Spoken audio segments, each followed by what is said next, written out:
ನಾನು ಶ್ರೀ ರಾಘವೇಂದ್ರ ಮಾಸ್ಟರ್ ಗುರುದ್ಯೋನಿಂದ ಸುಬೇಂದ್ರ ತೀರ್ಥ ಗುರುಗಳು ಬರ್ತಾ ಇದ್ರು. ಆವಾಗ್ಲೇನೆ ನಾನು ಕಾಲಿಗೆ ಅಡ್ಬೀಳೋಣ ಅಂತ ಅಂದ್ಬಿಟ್ಟು ಹೋದೆ.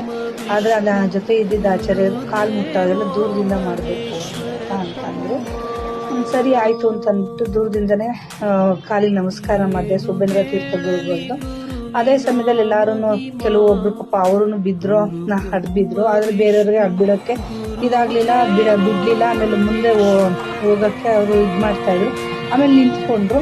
ಆಮೇಲೆ ಎಲ್ಲಾರ ಸಮೂಹದಲ್ಲೇ ಸುಬೇಂದ್ರ ತೀರ್ಥ ಗುರುಗಳು ನನ್ನ ಕರೆದ್ಬಿಟ್ಟು ನನಗೆ ಒಂಥರ ಇತ್ತು, ನಂಗೆ ಕರೆದ್ರಲ್ಲ ಅಂತ ನಾನು ಹೋದೆ.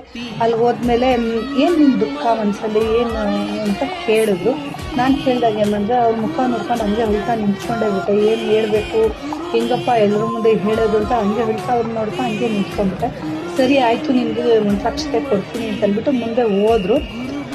ಅಲ್ಲಿದ್ದೆಲ್ಲ ದೊಡ್ಡವರೆಲ್ಲ ಅಜ್ಜಿ ತಾತ ಬೇರೆಯವರೆಲ್ಲ ಎಲ್ಲರೂ ಬೈದರು. ಇಂಥ ಅದೃಷ್ಟನ ಕಳ್ಕೊಂಡ್ಬಿಟ್ಟಲ್ಲಮ್ಮ, ಅವ್ರಾಗ ಅವ್ರು ನಿನ್ನ ಹತ್ರ ಬಂದುಬಿಟ್ಟು ಕೇಳ್ತಾ ಇದ್ದಾರೆ ನಿನ್ನ ದುಃಖ ಏನು ಹೇಳು ಅಂತಂದ್ಬಿಟ್ಟು, ನಮಗೆ ಅದೃಷ್ಟ ಸಿಗ್ಲಿಲ್ವಲ್ಲ ಅಂತಂದ್ಬಿಟ್ಟು ನಾವು ಎಷ್ಟು ಇದು ಮಾಡ್ತೀವಿ, ನಿನಗೆ ಅಷ್ಟು ಕೇಳಿದ್ರೂ ಹೇಳಿಲ್ವಲ್ಲ ಅಂತ ಬೈದರು. ಮತ್ತೆ ನಾವು ಬೇರೆ ತೀರ್ಥಂಕ ಗುರುಗಳ್ದು ಬೃಂದಾವನಗಳನ್ನ ನೋಡ್ಕೊಂಡು ಬರೋಣ ಅಂತ ಹೋಗ್ತಾ ಇದ್ವಿ. ಸರಿ ಅಂತ ಅಂದ್ಬಿಟ್ಟು ಹೋದ್ವಿ.